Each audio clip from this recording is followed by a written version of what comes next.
E aí, pessoal, bem-vindos a mais uma explanação do nosso material de origem. Hoje, a gente vai mudar completamente a maneira como enxergamos o trato gastrointestinal. É muito comum a gente pensar no sistema digestório como um simples tubo mecânico de passagem, sabe? Mas a ciência nos mostra uma realidade muito, mas muito mais fascinante. O que a gente tem aqui não é só um tubo, é literalmente um motor biológico altamente avançado, autônomo e de uma complexidade absurda. Para a gente entender de verdade como o corpo processa tudo o que consumimos, precisamos ir além da superfície e olhar de perto a engenharia biológica que faz tudo isso rodar em perfeita harmonia. Vamos lá? Para entender essa máquina, nosso roteiro de hoje é bem direto. 1. A eletricidade da digestão. 2. O sistema nervoso entérico. 3. Simpático versus parasimpático. 4. Peristalse versus segmentação. E 5. Esvaziamento gástrico e cólico. Então, começando com a parte 1, a eletricidade da digestão. Para começar, vamos descer lá no nível celular. Pensa bem, todo motor precisa de uma faísca ou de uma corrente elétrica para funcionar, certo? E com o nosso sistema digestório é a mesma coisa. Ele opera através de um ritmo elétrico intrínseco e contínuo. A grande sacada aqui é entender a diferença entre dois fenômenos elétricos. De um lado, a gente tem as chamadas ondas lentas. Elas funcionam como marca-passo elétrico do músculo liso gastrointestinal. Elas dão um ritmo, causam aquelas variações lentas na voltagem, mas sozinhas não causam a contração muscular. É aí que entra o outro lado, os potenciais em espícula. Essas são as verdadeiras faíscas. Quando as ondas lentas atingem um certo limiar, elas desencadeiam esses potenciais em espícula. Isso abre canais específicos que deixam entrar íons de cálcio e sódio, e é exatamente aí, nesse momento, que rola a contração real da fibra muscular do intestino. E como a gente acelera esse motor elétrico? Bom, o estado de repouso dessas células fica ali na casa dos menos 54 milivolts. Para que as faíscas aconteçam com mais facilidade, a membrana da célula precisa ficar menos negativa, um processo que a gente chama de despolarização. Mas o que causa isso na prática? Existem fatores-chave que despolarizam a membrana e deixam o músculo mais excitável. Olha só, o próprio estiramento mecânico do músculo quando o alimento chega, a presença do neurotransmissor acetilcolina e, claro, a ativação geral do sistema nervoso parasimpático. Quando esses fatores entram em cena, o motor elétrico acelera com tudo. O que nos leva à parte 2. O sistema nervoso entérico. Avançando para ver como toda essa eletricidade é governada, a gente chega ao sistema nervoso entérico, que os cientistas adoram chamar de segundo cérebro. E não é exagero, viu? Ele é tão autônomo que tem cerca de 100 milhões de neurônios, que é quase a mesma quantidade que a gente tem na medula espinhal inteira. E toda essa inteligência fica alojada bem ali, nas camadas da parede intestinal.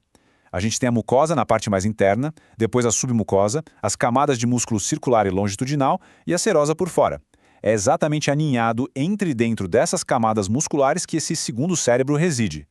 Ele compartilha sinais elétricos como um sincício, ou seja, funciona como uma única e gigante rede interligada, onde a eletricidade flui livremente em todas as direções.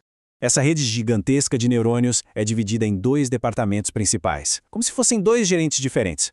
O primeiro é o plexo mioentérico, que é o gerente da parte física. Ele percorre o trato todo e dita a tensão muscular, a força e o ritmo das contrações. Basicamente, ele comanda o movimento mecânico. Do outro lado, a gente tem o gerente químico, o plexo submucoso. Esse responde a estímulos sensoriais bem locais, como o toque físico do alimento ali na parede, e coordena milimetricamente as secreções digestivas e a absorção naquela região específica. Uma divisão de tarefas simplesmente perfeita. Parte 3. Simpático versus parasimpático. Embora esse nosso segundo cérebro seja super autônomo, ele ainda responde a uma diretoria superior. Existe uma via expressa de comunicação constante entre o cérebro central, lá na cabeça, e o trato gastrointestinal, tudo mediado pelo sistema nervoso autônomo. O que isso significa na prática?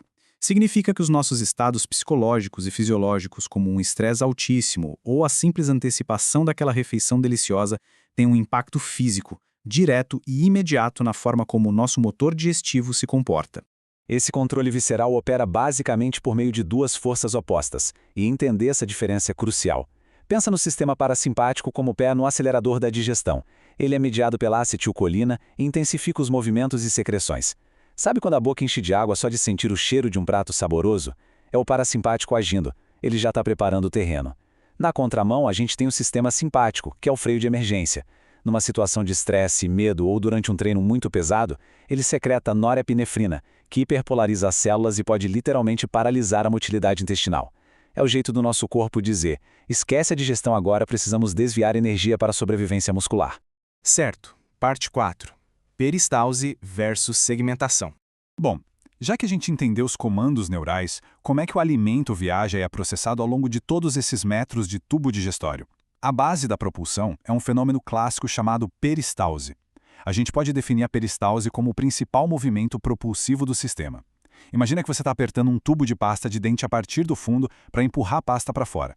O princípio é exatamente esse, uma contração em anel contínua que obriga o conteúdo a ir para frente. E a mecânica disso rola de forma reflexa. Funciona assim: mais ou menos uns 2 centímetros atrás do bolo alimentar, a musculatura se contrai com força, criando uma zona de alta pressão. E, ao mesmo tempo, a área muscular que está logo à frente do alimento simplesmente relaxa, criando ali um caminho sem resistência. Esse jogo rítmico, contrai atrás e relaxa na frente, é o que cria a onda propulsiva da peristalse. Mas olha, tem um detalhe que muda tudo. O intestino não pode só empurrar a comida rápido para frente. Ele tem que processar isso quimicamente. E é por isso que é super importante separar a peristalse da segmentação.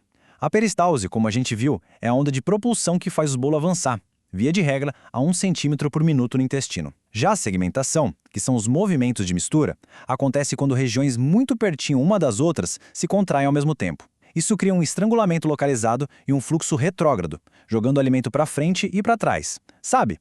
Pensa na segmentação como um grande liquidificador interno. Ela garante que toda a comida seja exaustivamente banhada pelas enzimas digestivas e toque nas paredes para ser absorvida. E, finalmente, a parte 5, esvaziamento gástrico e cólico. Entrando na fase final da regulação do nosso trânsito, a gente tem o estômago desempenhando um papel formidável. Ele não é de jeito nenhum só uma bolsa para estocar comida. Ele é uma verdadeira câmara de mistura de alto volume e um guardião rigorosíssimo. O alimento chega lá e sofre um processo mecânico e químico brutal, sendo misturado a secreções superácidas até virar uma massa semilíquida que chamamos de quimo. O jeito que esse esvaziamento gástrico acontece é uma obra-prima da engenharia. As ondas peristálticas no estômago vão empurrando o quimo ácido lá para o esfíncter pilórico, que é a nossa válvula de saída. Mas tem um porém. O piloro tem uma abertura minúscula, então ele só deixa passar uma quantidade pequenininha por vez lá para o duodeno, que é super delicado. O que acontece com o quimo que não conseguiu passar? Ele bate nessa porta fechada e é rebatido para trás, o que cria um fluxo retrógrado e intensifica ainda mais a mistura. E fica mais incrível.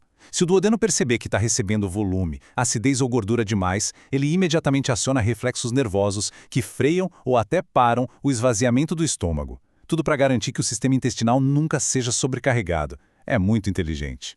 Daí para frente, o alimento digerido chega no intestino grosso. Aqui o jogo muda. O foco principal da motilidade passa a ser preservar a água. As construções musculares, circulares e longitudinais, se juntam para formar estruturas que parecem uns saquinhos, que recebem o nome de alstrações. Esses movimentos são bem lentos e servem para expor a matéria fecal continuamente à mucosa do intestino, maximizando a reabsorção de líquidos. Fica ali até as fezes ganharem a consistência final. E para fechar o ciclo de vez, de 1 a 3 vezes por dia acontece o grande evento. As alstras desaparecem em grandes segmentos para dar espaço aos chamados movimentos de massa. É como se fosse uma faxina geral. Um tipo bem poderoso e amplo de peristalse que empurra rapidamente o material fecal lá para o reto. E é exatamente esse movimento propulsivo forte e maciço que avisa ao nosso cérebro que está na hora, gerando a necessidade fisiológica da defecação. É absolutamente notável o nível de inteligência e autonomia que a gente tem no nosso sistema digestório. Desde controlar aquelas faíscas micro lá na célula até as varreduras de massa no cólon, o que fica claro é que temos uma rede biológica profundamente ligada ao nosso ambiente químico e emocional. Então, deixa aqui um pensamento para a gente refletir. Se a gente sabe que as nossas emoções e o estresse são literalmente lidos por milhões de neurônios no intestino, será que não estamos subestimando o impacto da nossa saúde mental na fisiologia de base do corpo? É uma baita provocação para a gente continuar pesquisando e entendendo esse motor incrível. Muito obrigado por acompanhar essa jornada anatômica e funcional com a gente. Até a próxima!